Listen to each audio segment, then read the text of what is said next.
समाज की वर्तमान स्थिति को देखते हुए हमारा समाज किधर जा रहा है, इस गीत उसी माध्यम से है। एक समाज में सीख है और मैं बंशीधर कैमूरी आप लोग बीच में एगो भोजपुरी गीत जन समाज से लगाव रखे वाला गीत बा ओके आप लोग के बीच में भेज रहे बानी। धन्यवाद।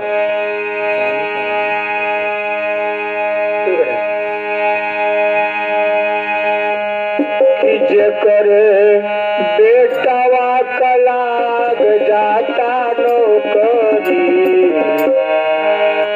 जेकर बेटावा कलाग जाता नौकरी, तो बड़ी दहेज मांगता। जेकर बेटावा कलाग जाता नौकरी, तो बड़ी दहेज मांगता।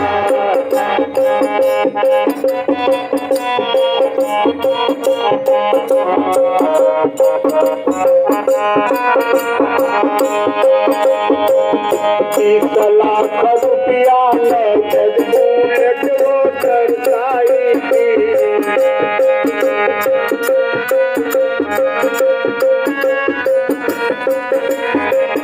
कह के बढ़ौले बाटे बेटी हाथे मुश्किल।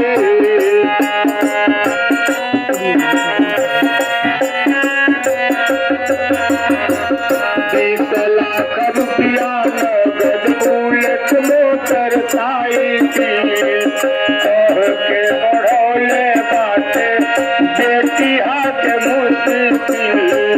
दौरवा में एक घर कैसी करी, तो बड़ी दहेज मांगता। बेटावा कलाग जाता नौकरी, तो बड़ी दहेज मांगता। बेटावा कलाग जाता नौकरी, तो बड़ी दहेज मांगता।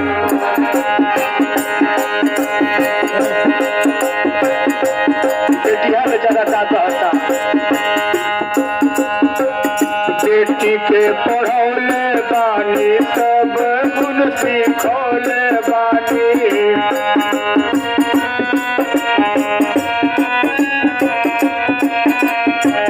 तब नइखे मानत चाहे के तनो मनौले बानी।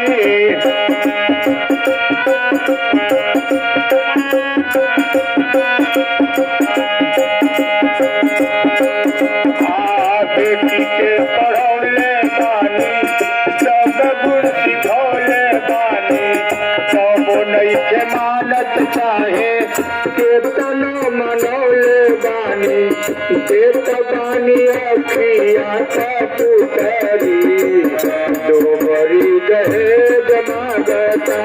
जेकर बेटावा कलाग जाता नौकरी, दो बड़ी दहेज मांगता। दो बड़ी दहेज मांगे, दो बड़ी दहेज हो।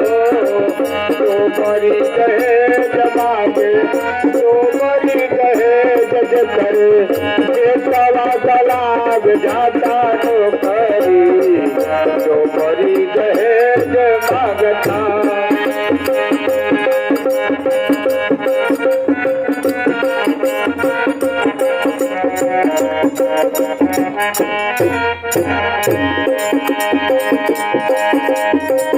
दिन दिन बढ़ल जा दहेज वाला जाला।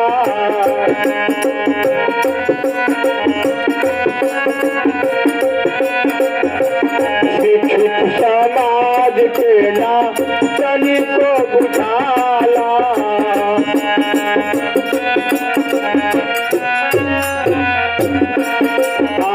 दिनो दिन बढ़ता दहेज वाला जाला।